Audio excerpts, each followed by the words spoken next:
close to the beginning of this course, I had an opportunity to both think about and articulate my why. My why as it relates to my leadership in special education. One of the key concepts that I discussed, or that was discussed at that time, was it's about letting others know what you believe that will convince and motivate them.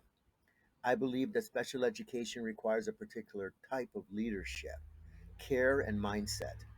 When I mention about letting others know what you believe, it speaks to more than just words. There is certainly a time and place to talk the talk.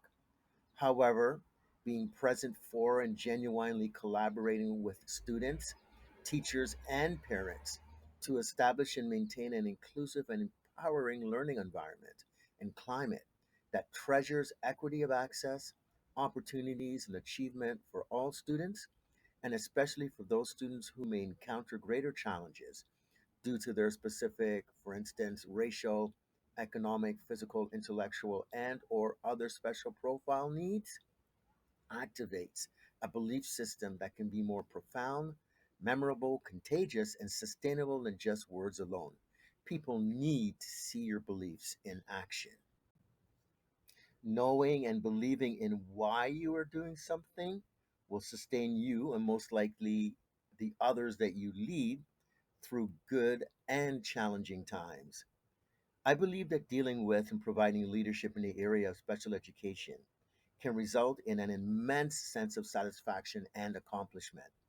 Still, there are times when the challenge is to regularly serve the varying and intense needs of the students and families, as well as the staff who are involved, and ensure the realization of that sense of satisfaction might become overwhelming and appear beyond being solvable.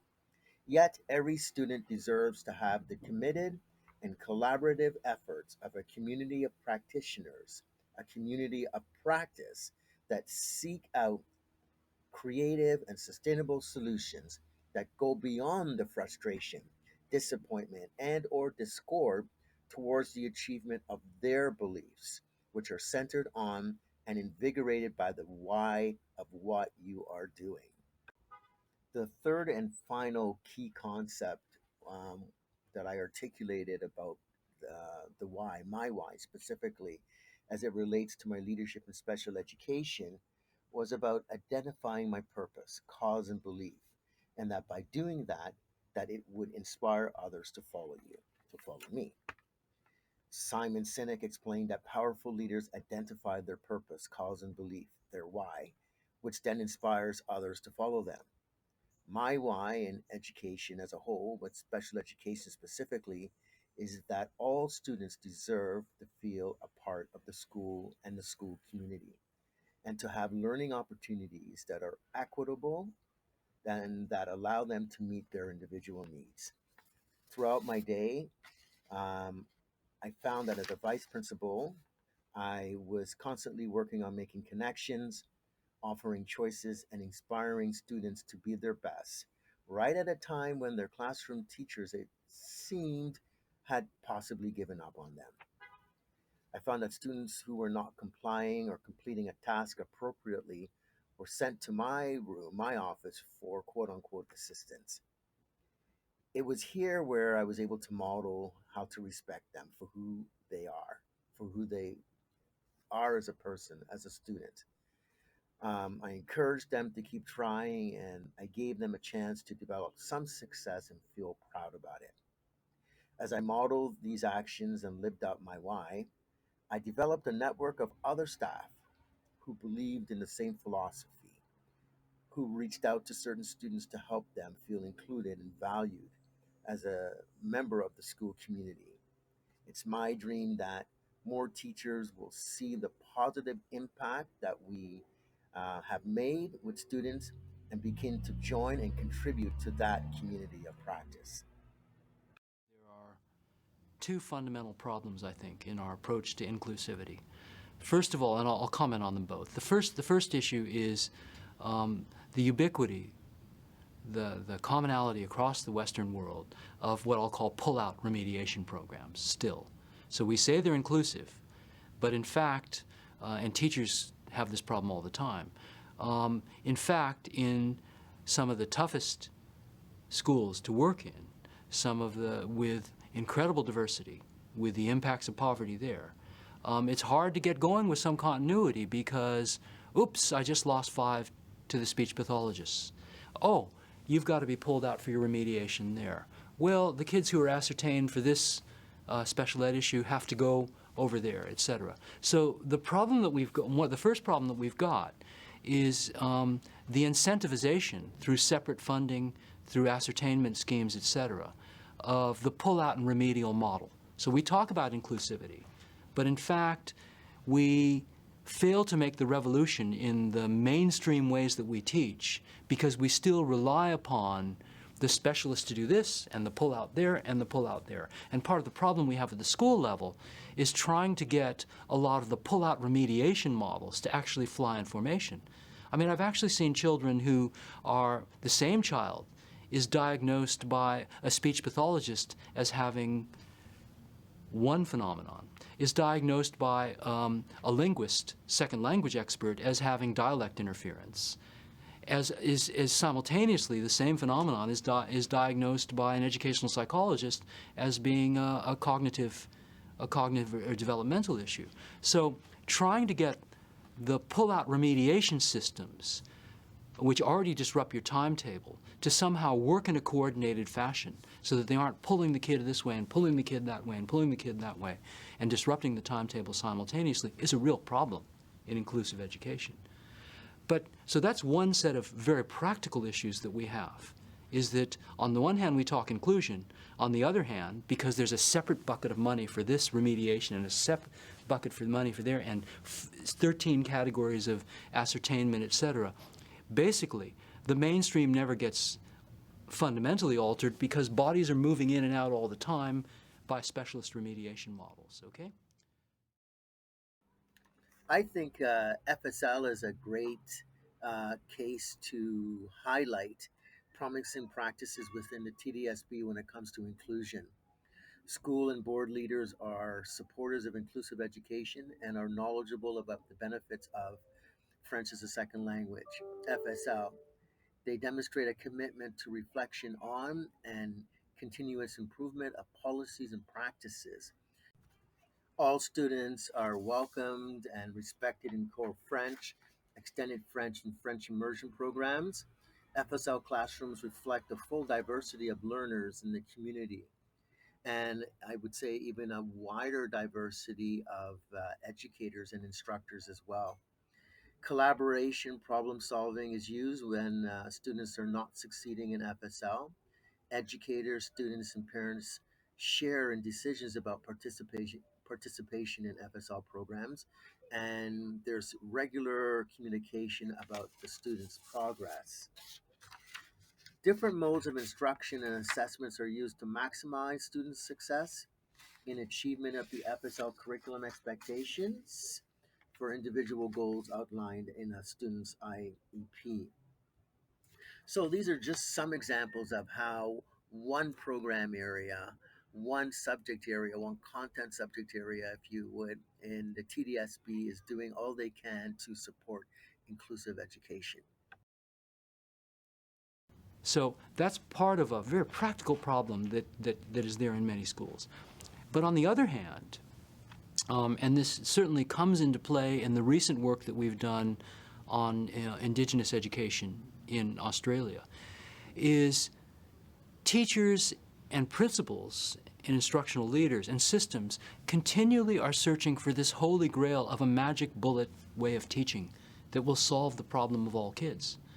And I mean, when you've been in this business for 30 or 40 years, you sit in the staff rooms and it's 6 thinking hats. Just do this and it's going to, it will create a rising tide in which all boats will lift, okay? Phonics, direct instruction, it'll solve everything. Behavior modification, it'll solve everything.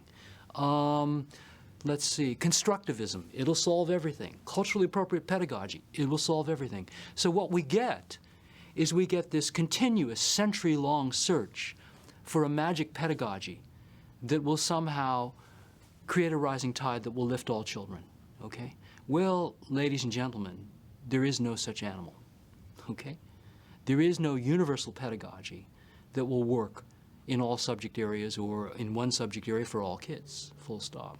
What we found, and particularly when we looked at indigenous schools and indigenous cohorts in which kids were actually closing the gap and actually making a difference, is what we found is that the teachers in those schools generally had done whole school curriculum planning, so they were in dialogue about kids and cohorts. But also, they had worked on what we've called, in some previous work in Ontario and elsewhere, an expanded pedagogical repertoire.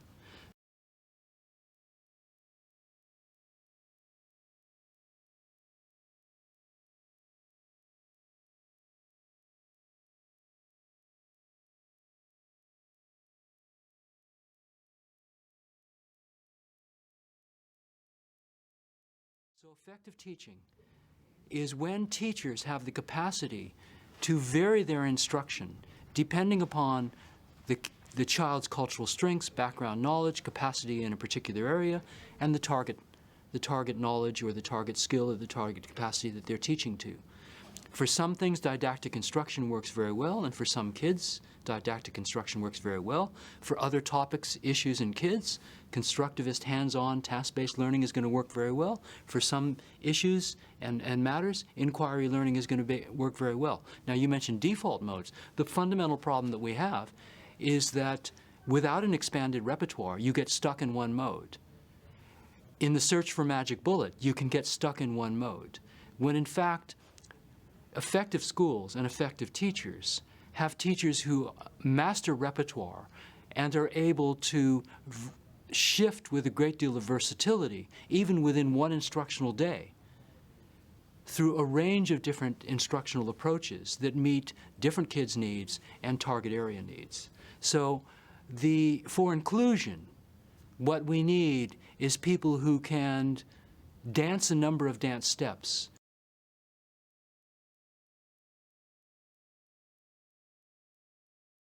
play a range of different kinds of musics, master a range of genres, as against teachers who are locked into the one best method. I strongly believe in the power of teamwork and that communication and collaboration are integral to successful teams, that there are two central components which tie together the other global competencies of critical thinking, problem solving, creativity, and innovation. I also feel that as a school team, through processes such as the SIP, we need to identify not only our areas of strength, but also those areas in which we require growth. Growth, which can be activated through intentional and targeted professional learning and capacity building.